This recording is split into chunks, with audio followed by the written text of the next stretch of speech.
Hello everybody. Today I'm going to talk to you about nation sovereignty. How would I look at the world as the President of the United States? The best ways to describe it to you is, let's talk about the Israel and Palestinian problems. Where is the problems?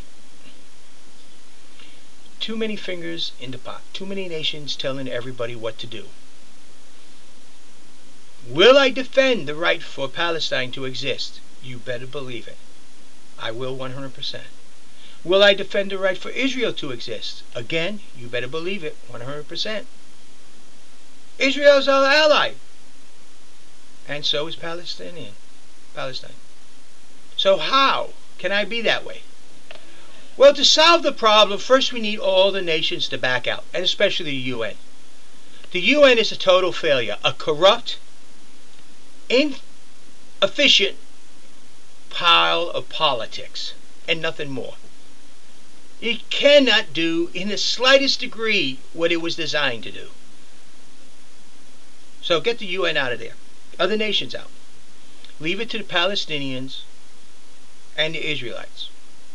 Now they'll need help from Jordan and Syria.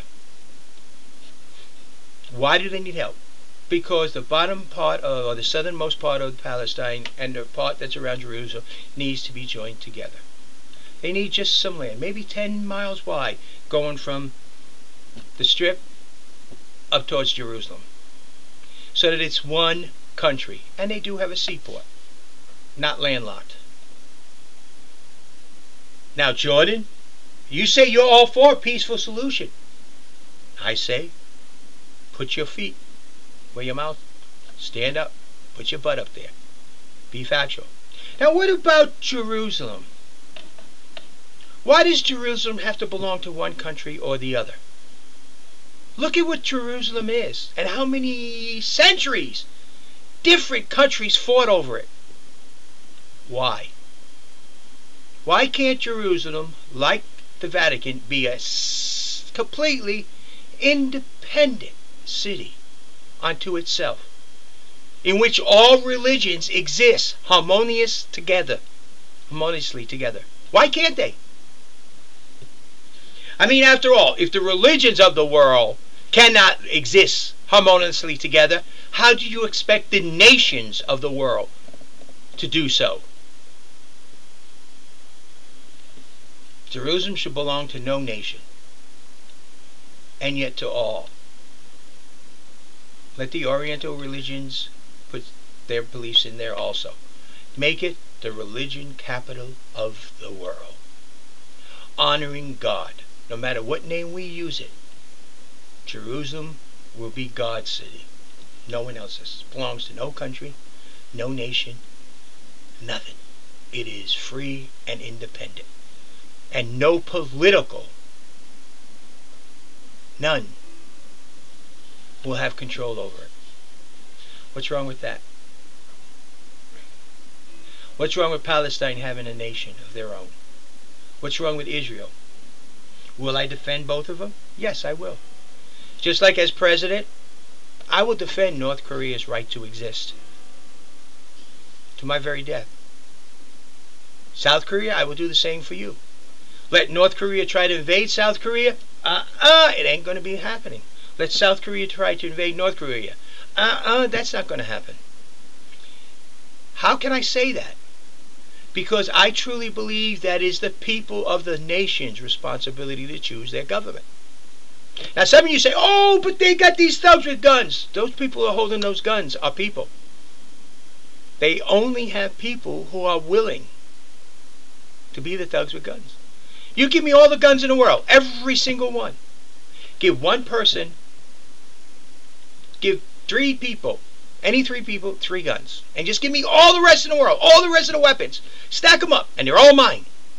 But yet, I cannot get a single person to pick up 1 gun. And those 3 people with only 3 guns, who's going to win? I'm dead. I got all the ammunition in the world. I can blow myself up. But that's all I can do. It's the people of the nation that decides their politics, not other nations. No nation has the right to go into another nation and say you're wrong. No. It's the people of that nation that choose their government. For example, if Cubans want to be who they are, then yes, they need to be who they are. It's up to the Cubans to choose, not me. South America wants to be their countries. It's up to them to choose. Russia, China, Japan.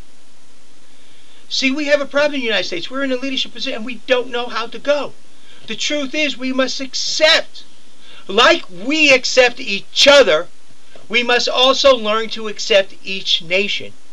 And only let the people within that nation decide how they wish to be politically ran. Our ideals, as taught to us through the Declaration of Independence and the Constitution of the United States, says that's the way it should be. And we need to understand that. I will defend any people of any nation to have the governments they choose, whether they agree with mine or disagree. And I will not stand alongside any imperialistic government that wishes to control another nation, whether they're my greatest ally from old times or not. Because truthfully, I believe every single nation in this world has a right to exist, and the people within that nation only has the right to decide their government, and nobody else. And I don't care what anyone says about these thug nations and stuff. If they choose to be the way they are, remember, it's the people who are holding the guns, not the politician. And it's the people that are enforcing that government, not the politician. And it will always be that way. We, the people of the people, will choose our government, whether it's in the United States, Vietnam, Japan, North Korea, South Korea. Pick any country in the world. I don't care which one. But it's the people of that nation that will choose their government. Thank you. This is JD. I hope you understand what I'm saying.